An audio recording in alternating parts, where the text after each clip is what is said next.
10-16 Mayıs Engelliler Haftası münasebetiyle Bi mebesta 10 û 16 Gulanê hefteya berastengan, Federasyona Pêkateyên Bêastengî bi daxuyaniyekî pirsgirêkên xwe ragihandin û daxwaz kirin ku berasteng jî divê wek pêkateyên civakê bên dîtin û ji astengiyên ku di veguhastinê de tên derxistin heta kêşeyên karpeydakirinê û kêşeyên wan yên din bên çareserkirin, da ku ew jî zêdetir beşdarî jiyana rojane bibin. Endama rêveberiya Komeleya Berastengên Dîtinê ya Dîcleyê Semra Dolar jî ragihand ku pirsgirêk û astengiyên ku ji berastengan re tên derxistin hene û divê berasteng jî wek endamên civakê bikarin bi hêsanî di nav jiyana civakî û rojane de cih bigirin. Yani vektifçe çunavan em bejin reya da ez nikarim herim. Yani zaten em dibêjim hela vê derê gora me rê çê nebiye.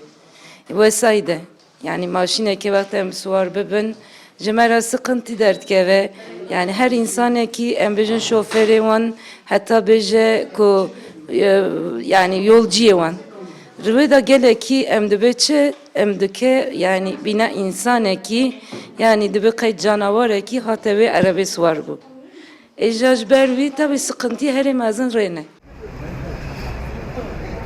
Di daxuyaniyê de balhat kişandin ku li gor daneyên fermî sedî dozdê civaka li Tirkiyeyê berastengin. Lê ji ber jiyana civakî û rojane li gor pêwîstiyên berastengan hînin jî, ji sedî yekê wan dikarin beşdarî jiyana civakî û rojane bibin. Hevserokya Komisyona Berastengana Partiya Demokratîk a Gelan HDP ya Diyarbekirê Hatice Betül Çelebi jî ragihand ku divê hişmendiya civakê bêguhardin da ku berasteng xwe di nav civakê de normal hêst bikin. Toplumun ne kadar engelli bunu bilmiyoruz. Yani TÜİK'in açıkladığı bir rakam var. Em bi zelalî nizanin ku çi qas berasteng li Tirkiye hene. Daneyekî hatiye ragihandin ku ji sedî 12 civakê berastengin. Lê em ji sedî yek ji wan jî di jiyana rojane de yan jî li kargehan nabînin. Ew berasteng ji civakê tên îzolekirin û jiyana xwe wisa derbas dikin.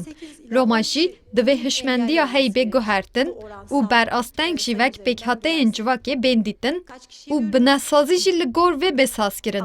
Vê demê berasteng jî dê bikarin zêdetir beşdarî jiyana rojane û civakî bibin.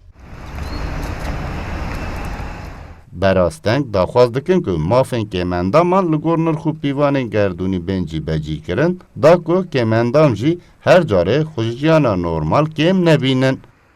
Sıddık Eren, Kürdistan 24, Diyarbakır.